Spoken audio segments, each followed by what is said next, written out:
What's going on, people? Welcome back to Curtis Shaw TV, back with another live stream, and happy Friday, people. Hope you've all had a great week, and obviously great to see Arsenal back in action yesterday with a comprehensive victory against Lyon. I'm kind of, do you know what? The World Cup's going to heat up now. I can't lie. I think that the real big teams starting to play against each other now, and we're going to see more excitement in the World Cup. But I can't lie. I'm ready to just go back to full-time Arsenal. I'm being honest. Obviously, yesterday we had a weaker team out, but we won the game. We played well. We scored some good goals. But we still want this team to go into the transfer market, because for me, a lot of those guys who played well yesterday, it's different when the pressure's on. It's different when you're away at Man City and away at Liverpool and places like this. So big up to everyone for tuning in. I'm going to get a quick show in now before Brazil play at 3 o'clock. Unfortunately, I won't be doing the Brazil game at 3 o'clock because I'm out with the family. I will be back on tonight, 6:45 for Holland against Argentina. Lionel Messi watch along. So make sure you tune in for that one. And, yeah, let's get into it. Let's see what everyone's saying, people. Just got your notification, better late than never. You've only missed a couple of minutes, bro. You're good. Notification, gang. Big up everyone tuned in. YouTube, Twitch business, C-Unit business. We're going to talk about Ben White. Man said Curtis Shaw TV is defrosting. Hey, have you seen the weather this morning in the UK? We had snow, ice. It was all mad, people. Gooner's in the building. Trey Gooner said, yo, Big C man's on holiday in St. Lucia. Hey, big up yourself, Dre. I'm sure you got better weather than we're getting right now, man. St. Lucia, nice place as well. Lovely beach. Big up Steve Afternoon. Big up Nathan. Hope you're well, bro. He said you're good, Curtis, bro. Long time I ain't seen you in the comments, bro. What's happening? Ish, Cone Unit, we're moving. Gakpo going United. Well, we're going to talk about it. Maybe not. Maybe not. Reading reports that United might not be able to spend big in January due to the takeover. And if you saw the reports coming out of United today, they're feeding out this story, United, that there's a lot of issues there financially. So maybe not, people. It's going to get worse. He'll be -7 next week. Big up Rodney, big up Roscoe, Nocturnal Media, Michael, Howard, Joseph, Jacob, Ish, everyone in the chat. Big up Miguel.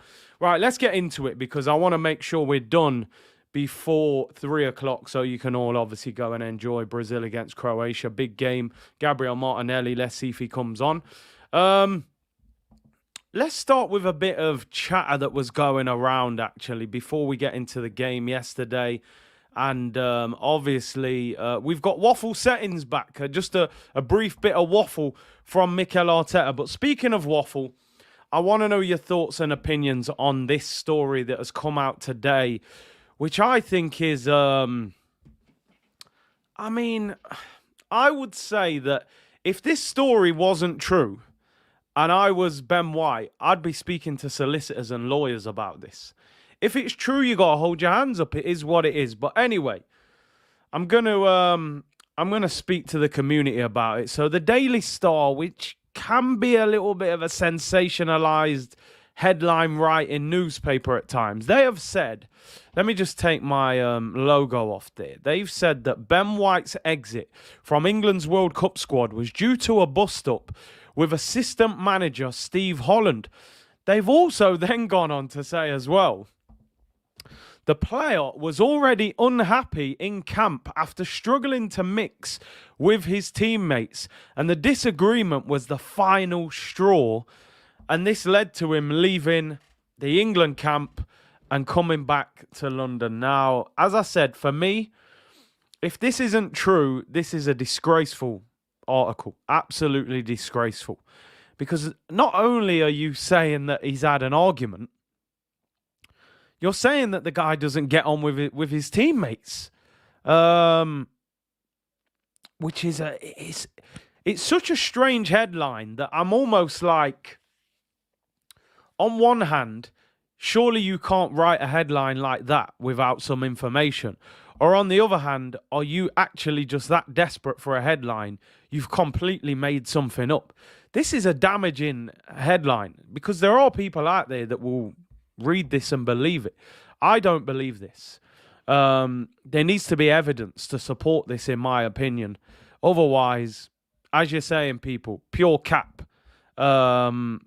and the Daily Star, I'm not buying into it. One thing that I would say, why this story for me, without knowing all the facts, and Nathan, you're right, if, and I mean if this is true, this has been leaked, in my opinion, by a member of staff or a player.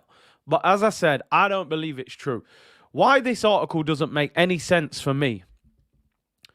If Ben White's been dismissed from England and he's gone back to Arsenal, this was a couple of weeks ago, why would he not be back in training with Arsenal? Why would Arsenal have said, didn't they put a tweet out saying we stand by you and stuff like that? And he hasn't returned to Arsenal. What? Because he had a bust up with an assistant manager? Come on. For me, this is pure cap. I think it's a disgraceful headline. The FA haven't released a statement about it. And like you said, they said a personal issue. So, Anthony said, I reckon it was Pogba. So Souness told me. Rodney said, Curtis, you will never know the truth, so media will never change. They always lie. I'm just saying, if I was Ben White and this was not true, I would want to...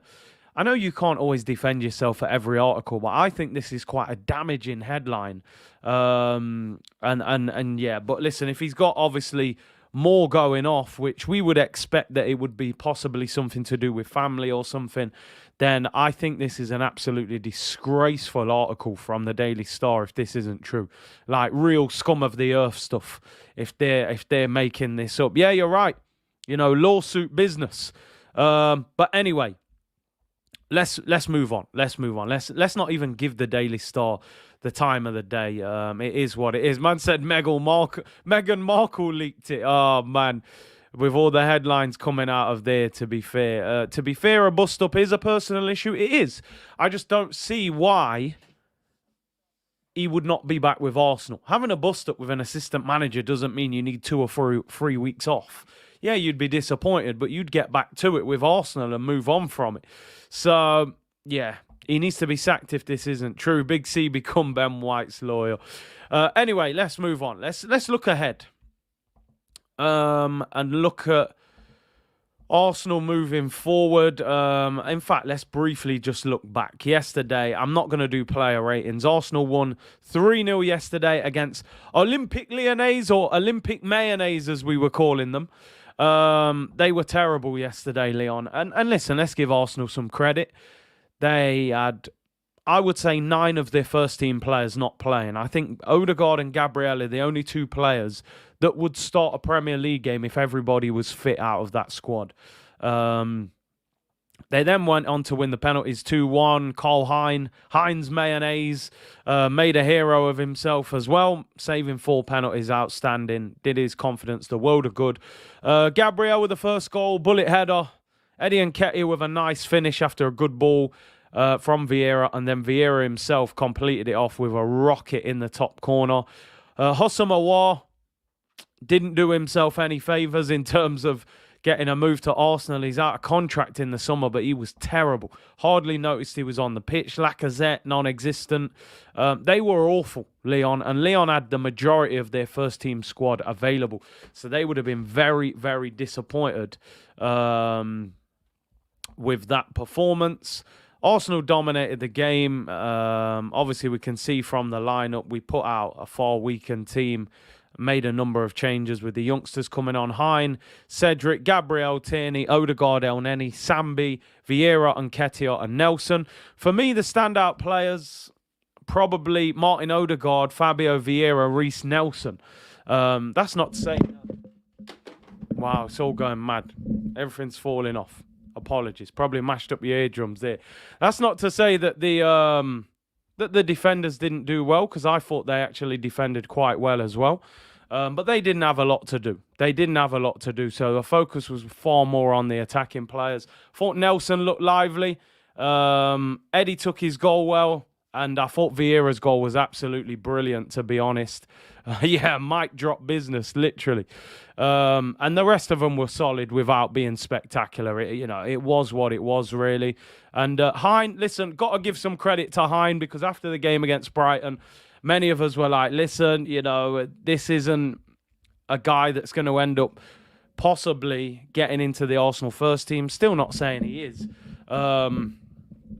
but certainly it would have done his confidence the world of good, making those 4 penalty saves. So big up to man like Heim, people. Dominant performance from Arsenal. Curtis says personal reasons with that mic. I'm telling you, it's running off. Viera Man of the match, people are saying. Would you say Viera, 1 goal, 1 assist, looks silky? I would go along with that. I thought listen, I said yesterday, and I stand by this, I think Fabio Vieira is a talented player. I just think it's a case of whether he can adjust to the Premier League, the physicality of the Premier League and the speed of it. But I definitely think Fabio Vieira is a talented player, and this second half of the season is big for him. Slippy C settings, forget Slippy G. Big up Big C and the fan, been a while. I'm glad to catch a live. Fabio needs better players around him. I think that's a good point. I think you see a better Fabio Vieira when he's in the Arsenal first team, not necessarily playing in the the Europa League / Carabao Cup team.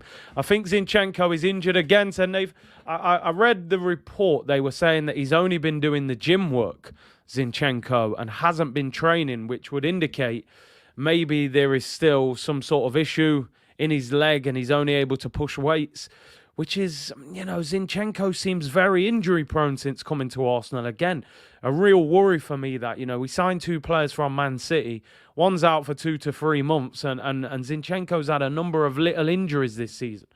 Big up Buenos Aires, Guna. Make sure you tune in later on for the watch-along. As I said, for anyone tuned in, I won't be doing the Brazil watch-along. I'm out and about this afternoon.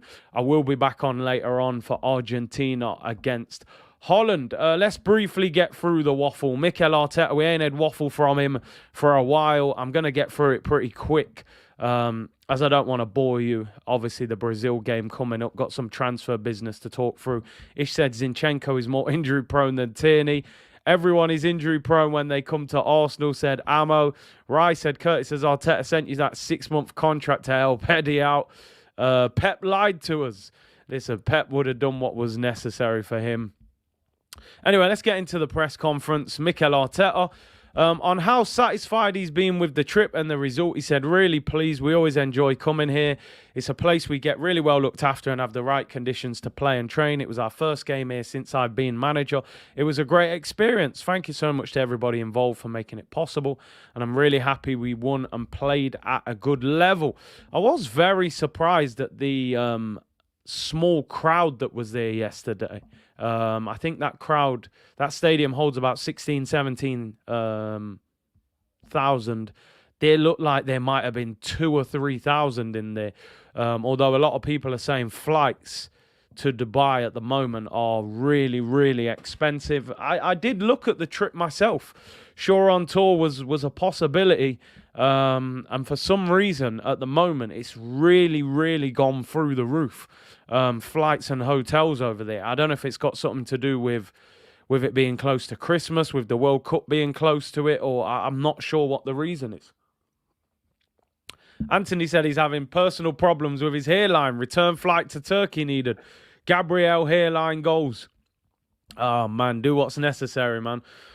On what it means to come to Dubai, he said, I love it. I come here with my family. It's a place where I have really good memories and experiences. It has everything we want and need. On everyone being happy to have Arsenal in Dubai. He said, it looks like it. We have a lot of supporters. Some of them turned up today. Hopefully for the next match, we can have a few more. We always feel welcome. We have a big relationship with Emirates, who are our main sponsors. On how important it was to field some of the younger players. It's great. They're always with us. They're really involved in our process. They know we want to give opportunities to young players. It's something we're adamant to do. Having them in the camp has been great. See some of them perform, having opportunities in the first team at a young age. Here we go. Here's the stuff we need to know. No disrespect. On if there's a timeline on Jesus' injury and when he may return. He says, we know that he needed some intervention in the knee. We'll have to take it day by day, week by week, and see where it takes us. I mean, that's an interesting one. How do I take that? On one hand, I could say it's positive because maybe he thinks he'll be back sooner. On one hand, you could say it's negative because he doesn't want to commit to a time frame. On whether he'd consider playing Martinelli down the middle, these are better questions. We look at the squad and we consider every option. Obviously, with the players that we have available, there are things that we can try if we have the need to do so. Some people said yesterday, they'd love to see Martinelli through the middle. Some are saying we're wasting him if we play him central.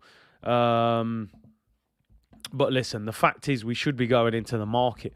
On whether Jesus' injury has affected our transfer window strategy, what it affects is who we are as a team, because he gives us so much. So what we can do after that, when we know the timescale of this recovery. So he's still saying when, as if he doesn't know. And when we can have him back, we will look at the options and try to make the right decision. Not telling us anything, really. It is pure waffle. Yeah, ESR down the middle. Remember that one? I have a feeling Gabriel Jesus will be out for longer than what they're telling us. It's just interesting that all the newspapers are giving a time frame and the manager is saying when we find out. Now, we could be trying to play it down in order for us to, so we don't get ripped off in the transfer market if we go and try and sign a striker, which is something managers will do. On Emil Smith-Rowe's recovery, he said with Emil, his return to training, he's in that process after rehab, after a period where he had some real discomfort. We are giving him time. He's getting closer.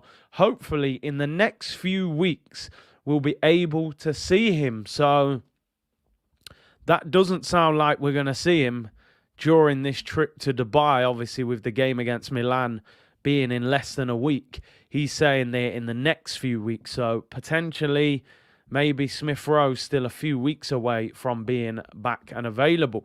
Anthony said Martinelli at striker, ESR left, Saka at right. Or would we prefer Nketiah at striker? He said, Omid said, Big C, Xhaka missed 70 days with the same injury.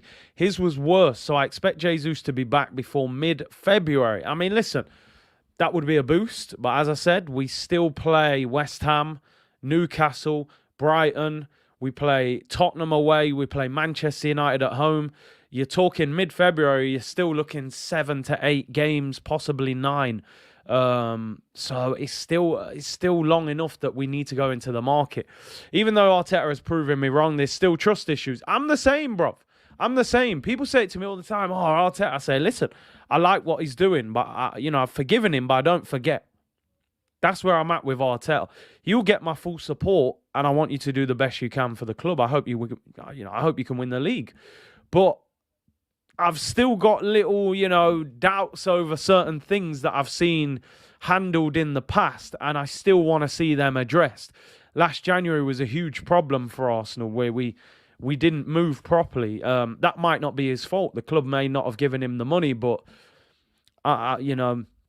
there are still issues there for me. On how we adjust to the warm weather, now these are the questions I don't like hearing. I think it's always easier to come this way because the players are so happy to see the sun, be outside and wear some flip-flops and train in good conditions. I think we're going to skip this. We got better things to talk about, people, than the players wearing flip-flops.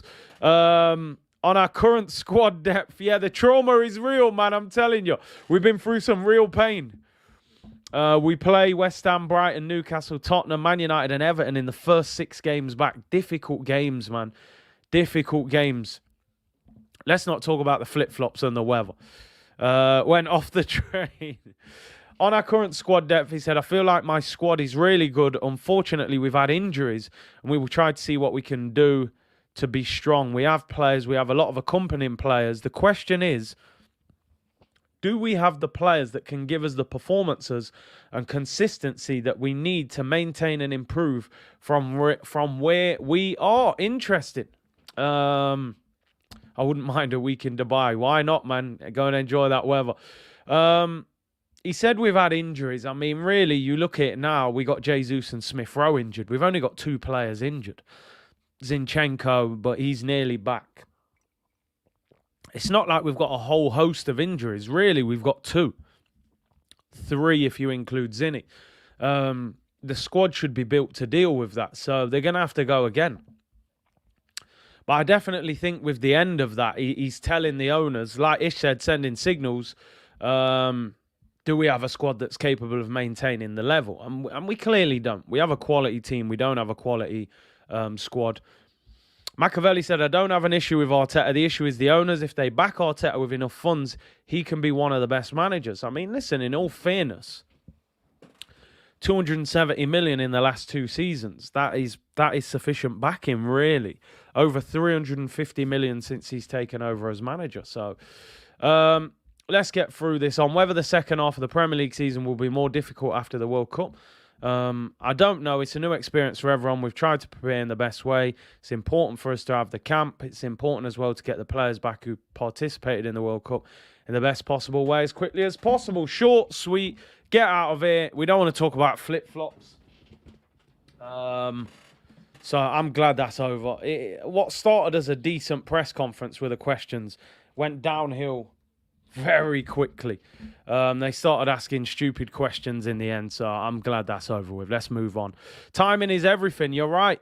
Now, see, the thing is, last January, I could have understood Arsenal saying this is a difficult window for Arsenal for a number of reasons.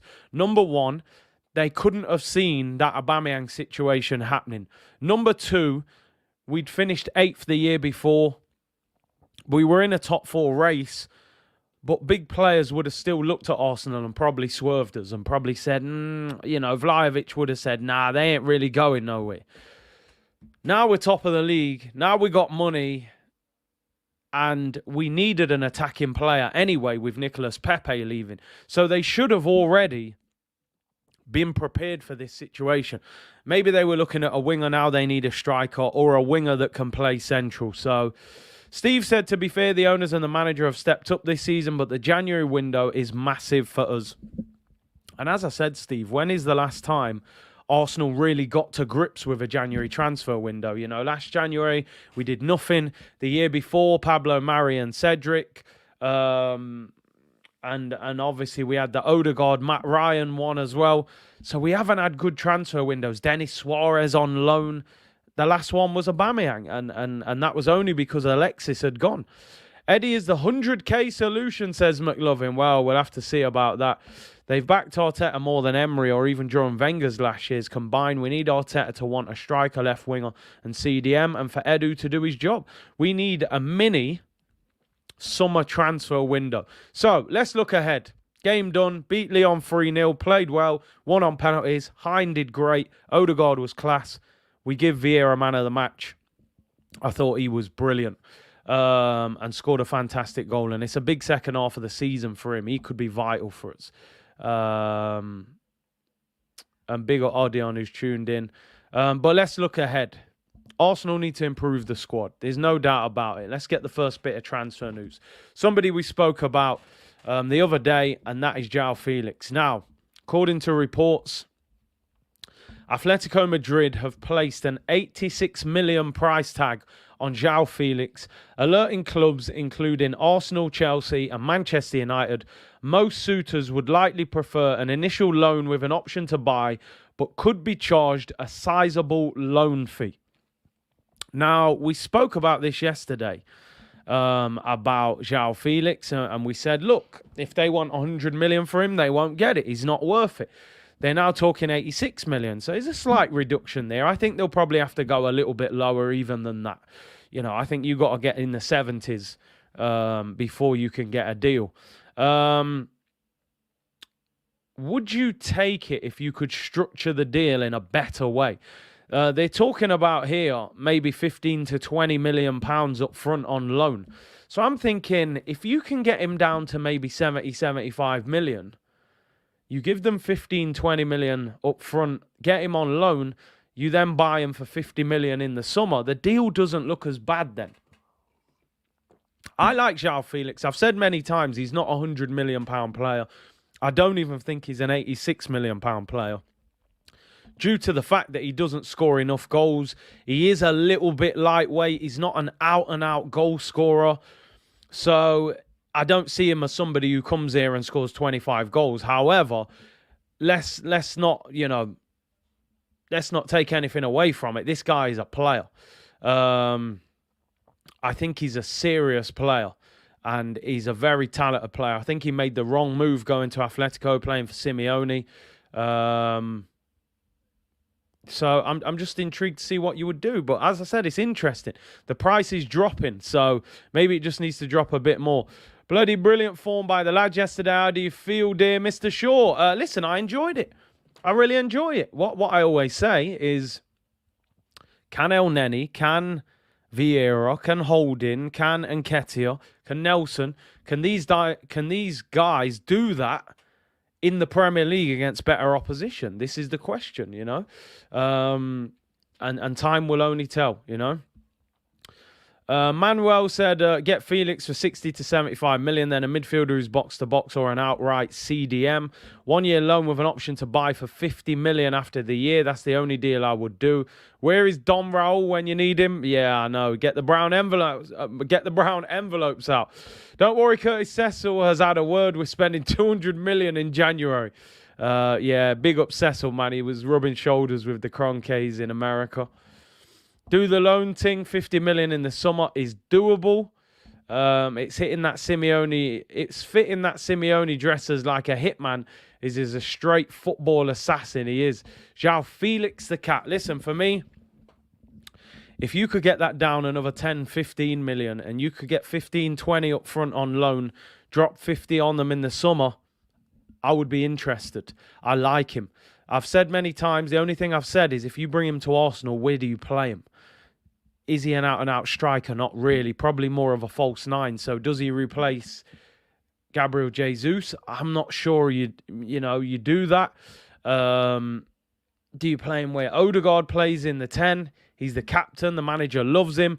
So my only question with João Felix would be, number one, the price has to drop. Number two, where do you play him in the Arsenal team? And would Arsenal be prepared to spend big money on a player and potentially have him on the bench? Khalid said he shined as a number 9 in Benfica, so maybe that is his natural position, possibly. Give them 50 million plus Nketiah. I think they'd rather just have the 50 million. Anyway, let's move on from that. João Felix, first bit of transfer news. I thought that one was quite interesting, that the price seems to be dropping dramatically. His wage, yep, 250 grand a week basic. I'd play him up front as a false 9, said Nathan. So he'd be going in competition with G.Jesus. Gonzalo Ramos, the kid is a beast, good player, 100 million release clause already. Big C, 50, 60 mil is a fair price for Felix.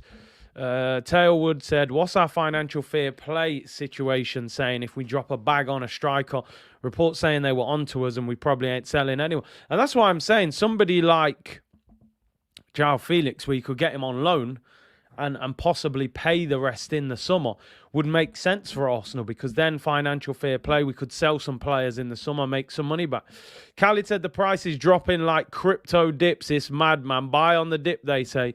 Big C on my G, I have PTSD from your transfer suggestions. Example, Buendia and Awar. I mean, listen, we all get some wrong, DV. And listen, we haven't seen Awar in the Prem. He stunk out the place yesterday, though, I can't lie.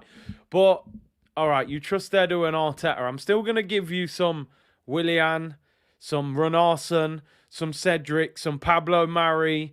You know, there have been some terrible signings there as well. So they don't get them all right. But I hear what you're saying. That's why I'm not in charge of transfers, people. Only on Football Manager, you know. I've won the title on Football Manager a few times. Sambi Lakonga as well, the new Yaya Toure. Anyway, let's talk about another one. One that a lot of you have been commenting on in the comments. So let me just get into it to address the issue. And that is Evan Ndicka, who plays over there in the Bundesliga for Eintracht Frankfurt. Now, a story coming out today. I'm not sure how great Romanista Web, I think they've got about 100k followers on Twitter. I don't know how great a source they are. They're saying that Evan Ndicka, 23-year-old French centre-back, has already reached an agreement to sign for Arsenal this June. He is a free agent. Roma had wanted to sign the centre-back in January, but he's told them he's going to run down his contract. And again, people saying the name, can't put that name on the back of his shirt. Listen, I don't know how good he is. I've heard of him. I've seen him on FIFA. I've seen highlights a couple times. I think we've been linked with him before, to be honest. The Daily Express, the Daily Mail, 4 or 5 newspaper articles are running with this story that Arsenal have agreed a deal. Free agent, 15 games this season, 32 last season, 4 goals. He's 23 years of age, former French under-20 player, played for Auxerre, now plays for Eintracht Frankfurt. He's been there for about 4 years. And apparently Arsenal have a pre-agreement to him. So anybody know much about him? If you want to start letting us know, people, then start letting me know. How good is he? Ben said he's better than Holding. Scream Sam said, Big C, lovely listening to you on my break after consulting with my patients. Therapeutic settings. Big up yourself, bro. Surely if another centre-half comes in, then Holding goes. That's what I would imagine. I would imagine maybe Holding would get sold in the summer. And then you bring in this guy. Always rated him. Upgrade on Holding, said Latte. And Dicker is a FIFA hype. Always seems to have like inform cards on FIFA. Not that that means anything. Yeah, he's a left-footed centre-back. So maybe, listen, you got to look at it. Last summer, we were looking at Lisandro for 30, 40, 50 million. So clearly the club either feel that Gabriel isn't as good as maybe we think he is, or they just want 2 left-sided centre-back options, and then you've got your 2 right-sided centre-back options on William Saliba and Ben White. Obviously is a natural centre-back. So this is an interesting one. As I said, a lot of newspaper articles are running with it. The Telegraph, the Mail. But the initial source is coming from here. So how good a source is this? I don't know. Like people are saying, he's 23 years of age. So he fits in with the kind of age bracket that Arsenal seem to be looking for. He's a left-sided centre-back, plenty of experience in the Bundesliga. He's a free agent. It ticks a lot of boxes for Arsenal. Makes a lot of sense. What about Trusty, the process that plays for Birmingham? Apparently he's having a good season in the Champ. Building a squad, not a team. Exactly. And if he's better than Holding and he's a free agent, then I got no problem. Haroon said Pablo Mari replacement. There you go. So anybody that has seen him, let us know in the comments. How good is he? FIFA hype settings for me, people. I can't lie. I've seen more of his inform cards on FIFA than I have actually seen him play on the TV. I'm certainly not going to pretend to be an expert where he's concerned. I have not seen him play, many times at all. I think one time we was linked with him and I had a little watch of him in one game. So, yeah, definitely a YouTube scouting job. Evan Ndicka. Being linked with Arsenal. Right, let's talk about a striker that we're being linked with. It's no surprise. It's someone we've spoken about time after time. Paul Merson saying that Arsenal have to get Gakpo. They've got to get someone. If Jesus is out for 3 months, they will be out of the top 4, let alone the Premier League title race. Doesn't matter if it costs 100 million. This is the first time since 2004 they'd have a serious chance of winning the title. He makes some points. Some of them is waffle because we were in the title race in 2015. We beat Leicester on Valentine's Day. Danny Welbeck header. We should have won the league that year. But Giroud didn't score for 15 games. He says, Paul Merson saying if Jesus is out for 3 months, we won't even get top 4, which is damning. I wonder how many of you actually agree with that. Do some of you feel that with no Gabby Jesus, if we don't sign someone, that we're in danger of slipping out of the top 4. We're only 11 points clear of Manchester United in 5th. That's 4 games. So I wouldn't say we're concrete in terms of top 4. It only takes a bad month and you're scrambling 2 or 3 points clear. I think we will still get top 4 because I don't think we will just simply sit there in January and not do anything. Listen, we never forget them 15 games, man. Giroud, that's why when I see him score these goals for France, I can never fully celebrate that guy. That brother ruined our season. I'm sorry. Cody Gakpo, 2 sides to this story. Most of you think he's on his way to Manchester United. Reports coming out today that Manchester United are having some financial problems, not the club as such, but the ownership, and that the owners are maybe not willing to invest any more big financial money into the club because they're selling. If you're the owners, if you're the Glazers, and I'm putting that club on the market, why am I going to go and give Ten Hag 100 million to go and spend in January? If you're selling your house, you're not going to do it all up before you sell it. All right, maybe it'll help you sell it, but United will sell itself anyway. Like you said, the roof's still leaking. So, report coming out today, coming out of Holland, that PSV are willing to sell Cody Gakpo if their £50 million price tag is met. It's believed they wanted about 35 million for him in the summer, but due to his World Cup and his good start to the season, they want £50 million, which is about 58 million euros. Would you take Cody Gakpo? I have to admit, every time I watch this guy play, I come away like, I saw little bits in the game where he looked good, but I've never really watched him and come away and said, oh, go and get him. I've never done that. But when you look at the numbers that he's producing, 14 league games this season, 9 goals and 12 assists, 21 goal contributions in 14 games. You look at the World Cup, 4 games, 3 goals. He could potentially win the Golden Boot. So for me, he's never really passed the eye test for me as a player. He's never been someone that I've been like, wow, go and get him. But if we signed him, I would, I'd be shamelessly pretending I'm really excited with this signing, because the numbers that he produces make me excited. But is there tax on that because of the league he's playing in? We need to sign someone, but who will that be? Clement said Paul Merson is correct. If we don't sign a striker in January, we won't get top 4. As for Gakpo, it's between Man United and Arsenal. He is worth a look. I think in general, people are not overly excited by him, but I think there's a lot of potential there. I look at him, I think, you know what? He's 23. He's never really left the Dutch league. Maybe he can go to the next level. He's tall as well, which kind of makes me think he could become a striker. Steve said, I'm not sure about Gakpo, but he knows where the goal is. Omid said he's an efficient player. Ish said he's a Dutch Rashford. He's not as good as Rashi, mate. Class said, big up Big C and the C Unit crew. You make being an Arsenal fan fun again. Keep up the great work. Appreciate that, bro. Information and entertainment is what I always say here, Rashford better than Gakpo.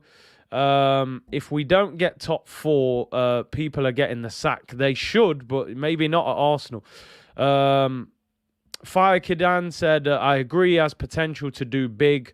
Poll about top 4. All right, let's get a poll up. We got 20 minutes till the Brazil game, so I'm going to make sure I get this show done so you can all go and watch, obviously, Brazil against Croatia. Paul Merson said, if Arsenal don't sign a striker in January and Jesus out for 3 months, that we don't even get top 4. He says we'll miss out on top 4. So I'm gonna ask you that same question. If Arsenal don't sign a winger/striker, right? Do we miss out on top 4? There's the question. That's the best way I could think of putting it. Do we miss out on top 4? As I said, we're only 11 points. If Arsenal don't sign a winger or striker, do we miss out on top 4? There you go. Polls up, people. Listen, I've seen 11 points get turned over in a month. I remember, was it last year, the year before? I think Liverpool and Man City, was it 12 or 14 points the gap at Christmas? And it got turned over. 11 points is 4 bad games. That can happen in 2 weeks. I'm not saying it will, but, when you look at Tottenham away, Man United at home, Newcastle at home, Brighton away, Everton away, all in January, if they don't sign somebody early, it's going to be a tough month. It's going to be a tough month. Definitely at risk. I would say that we can hang on to top 4. But I think I think we'd be scrambling if we didn't sign anyone. I think we'd be scrambling. And again, Steve said you've now said winger striker. Now you're making me think. Well, I'm thinking Arsenal are going to look for a winger that can maybe play central, or they'll sign a winger and move Martinelli central, or do something different. If we signed a Gakpo, signed a Zaha, signed a Modric, signed a decent winger that could score goals, it gives us a different option. For me personally, I just think you can't go 3 months of Eddie and Nketiah through the middle. That's just not going to be enough. OGD said, imagine we lose a midfielder. I mean, listen, I don't want to throw panic that doesn't need to be there, but we're a Thomas Partey injury away from absolute crisis. Like, break the fire alarm and set the alarm off. If Thomas Partey gets injured, it's a madness. It's absolute madness. If Partey and G.Jesus injured at the same time, top four might disappear real quick. If these men don't buy. But I'm going to keep the faith that they're going to buy. But who are they going to buy is the question. What about Depay? I mean, now reports saying that Barca want to keep him. They're prepared to let him go in the summer on a free. Sports Genius said, Big C, trust the squad. We already added in the summer. Sports Genius, honestly, and I've said this all season, I don't trust the Arsenal squad. I trust the Arsenal team, and I trust 2 or 3 of the squad players. Once you start getting to 14, 15, 16, 17 in terms of squad depth, I don't trust them. I'm sorry, I don't. I trust that starting 11, and then you can maybe throw ESR and a Tierney and maybe a Tomiyasu. Beyond that, nah, I don't trust it. I don't trust Rob Holding. I don't trust El Neni. I don't trust Sambi Lokonga. I don't trust Fabio Vieira at the moment. I think there's talent there, but I don't trust him. I couldn't, say this guy would get us champions of the league, or, we don't know yet. I don't trust Eddie and Nketiah, so that's where I'm at. I'm going to support them and back them, but I don't trust them. I don't trust Cedric. No, I didn't trust Pablo Mari. So for me, we strengthened the team, but not necessarily the squad enough. Over at 1,200 of you in here now, people. Great support. Make sure you like the video. El Neni is reliable. Come on, Big C. Do you know what, Omid, right? And I knew somebody would say El Neni. El Neni, short period of time, games where we need him to just work, no problem. El Neni for 1 month, you can get through that. He's a short-term fix. He's a plaster over a cut. But if you need surgery, nah. If you got Man City away, Liverpool away, games like that, El Neni ain't the guy. He's a short-term solution, Long-term, you can't trust him. I'm just being real. If he had to replace Partey for 4 games, no problem. Replace him for 10 games, not happening. And Anonymous says it there, I trust El Neni for 5 games. Smokey, thank you for the super chat. He said, let's look at the facts of what Arsenal will do. If we are signing someone, they're going to be young and fast, so that takes out Zaha and Depay. What are the options? Listen, I've said it many times, and I'll say it again. I don't think Wilfried Zaha comes to Arsenal, right? I don't think he does, right? I want Zaha to sign for Arsenal because I think he's a beast. And I think for 20 million, I think he'd be brilliant at Arsenal. I don't think Arteta goes anywhere near Wilfried Zaha, right? I don't think he goes for Memphis Depay. He's going to go for someone like Modric, in my opinion. And I think he'll go for someone like Danilo because they're in their early 20s. The payment structure will be easy for Arsenal to go and sign a player from Brazil. Probably not going to have to pay all the money up front. Modric over there at Shakhtar, I'm sure it'll be a nice payment plan. His wages are tiny. He's been twerking for Arsenal. He won't moan if he's on the bench. Those are the kind of players that I think the manager will go for. Do those 2 signings excite me in January? Not really. I'm going to be honest, not really. And the reason is, because I haven't seen enough of either one of them. I've done what everyone else has done in this chat. I've gone on YouTube. I've looked at Modric. He looks brilliant. He looks quick. He scores goals. It means nothing on YouTube. You know, we've seen it before. I looked at Pepe when we signed Pepe, and I'd seen Pepe play a few times in the French league when we signed him. I watched him on YouTube. I was so excited. I was doing his celebration. This guy's going to be a monster. He came to the Prem, and it just didn't happen for him. So I just have this feeling that I want us to sign somebody that is proven. I want somebody that I'm like, no adjustment, top quality, can push us to that next level. My issue with Modric and Danilo is they both could be very good players, but Fabio Vieira looks a good player, but he's adjusting. We don't know if he's strong enough. It might take him a full season before we see the full Fabio Vieira. So, yeah, Pepe PTSD. Listen, I could be completely wrong. And as I say, I'm more than... If they go and sign Danilo, and Danilo's like a Gilberto Silva... Again, I'll hold my hands up. If Modric comes in and he's as good as he looks on YouTube, I'll say, I got it wrong. This guy is incredible. You know, this guy's incredible. But they're just the things that worry me, you know. It's evident that Arteta is looking at players who are 25 years and younger. Smokey said, I hear you, Curtis, but we only watch the Premier League fully, to be fair. It's true. It's true. But we watch a little bit of, you know, we see certain players in the Champions League and watch a bit of other leagues. You know, do I really watch Brazilian league football? Not really. So I can't really tell you how good that Danilo guy is or isn't, you know.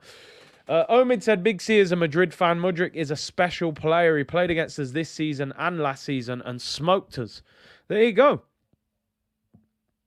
So maybe he is that guy. Let's see. He definitely wants to join us. Support your players. They have shown enough last season and this season they can finish top 4. Raise your levels and focus on the title. Arsenal fans seem to have a brittle and weak mentality.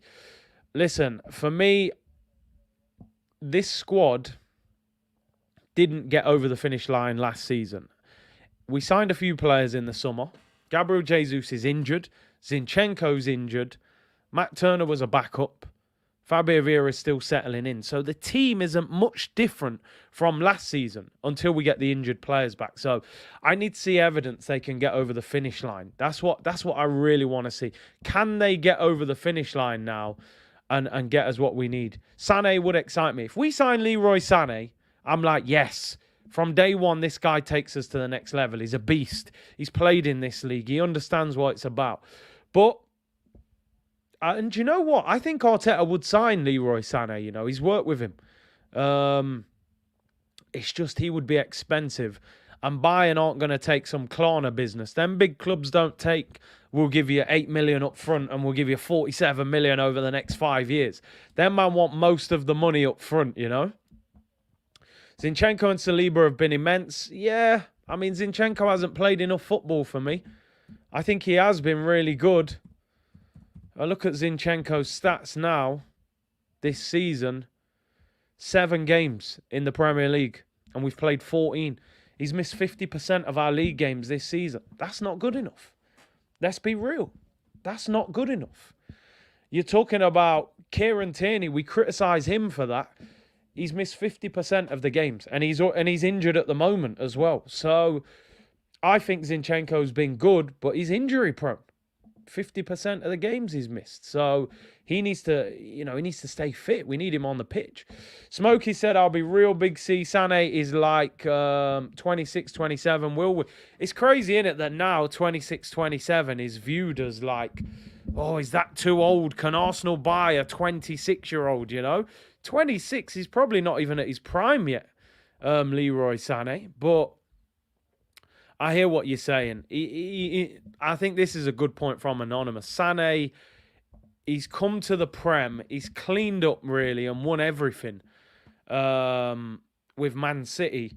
Does he come to Arsenal with that same hunger and determination? Or does he come here thinking, I've been there and done this already? Steve said, but we are top, Curtis. Let's get our players fit. We need to. But ultimately, there's only so much we can do. Jason said, Big C is unloading the Uzi on Zinny's injury. Bro, I told you, the best ability is availability. I said it many times, I'll repeat it. The best ability is availability. If your job's Monday to Friday and you smash it on Monday, then you're missing the rest of the week. They're not going to accept that. You've got to turn up. Football is about availability and then produce when you're on the pitch. We've been here before, people. You know, Abu Diaby, Santi Cazorla, Rosicky, Wilshere. There's a long list of Arsenal players who've had a lot of talent but can't stay fit. And you have to get rid of them eventually. So with Zinny, you got to stay fit. Missed 50% of the league games and still injured. And hasn't gone to the World Cup or anything. So BX said that's crazy because of our players' careers are prolonged with better fitness these days. Yeah, I mean, it's crazy, you know. I think now you're looking at a lot of top players are playing into their mid-40s. Look how many older players are in this World Cup. Pepe, the Portuguese one, he's about 38, 39. Dani Alves, you know, Zlatan's still playing at Milan. Giroud looks like the best Giroud I've ever seen. This Giroud, I got to be honest. Giroud, how old is Olivier Giroud now? Olivier Giroud is, what is he, 35, 36 Giroud? 36. He looks better than I've ever seen him. Modric, still balling. Ronaldo, I mean, he don't look as good, but, you know, they're still hanging around at this age. So, you know, Sané, 26, 27, and we're saying, is he too old? I think you can... we should still be looking at players like that. In fact, when you look at it, the squad might actually need a few players with a little bit more experience. You know, I don't think you want a full squad of like 22-year-olds. You know, you've got Partey, who, you know, I think he is his actual age now. At one stage, he was playing like a 45-year-old with his injuries. Xhaka's 29 as well. You do need some experienced players in there. Mbappe hit his prime at 19. I mean, it does happen sometimes. You know, Michael Owen, Wayne Rooney.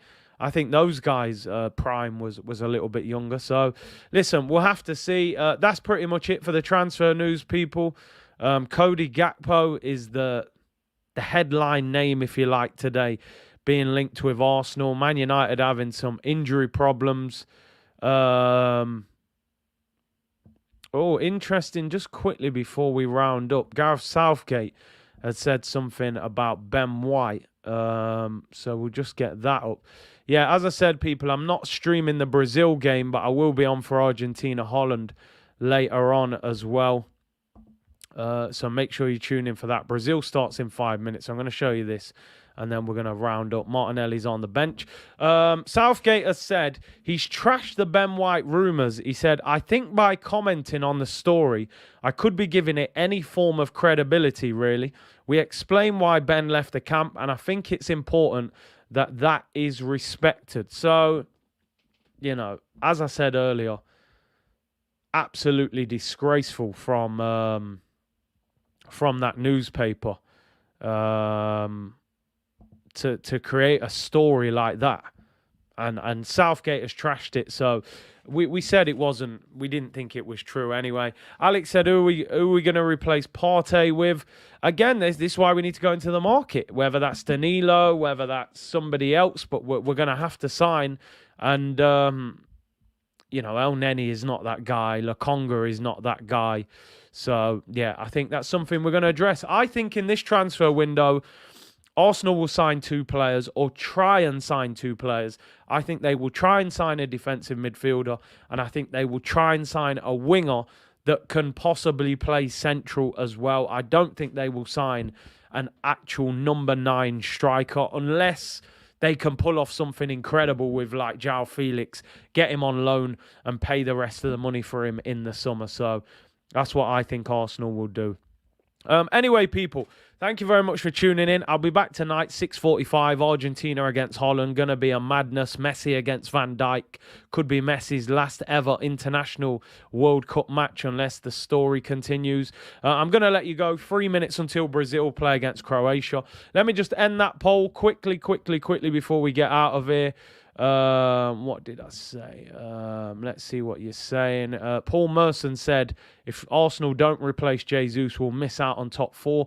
55% of you agree with him. 45 saying no, we'll still get top 4 even if we don't sign a striker or winger.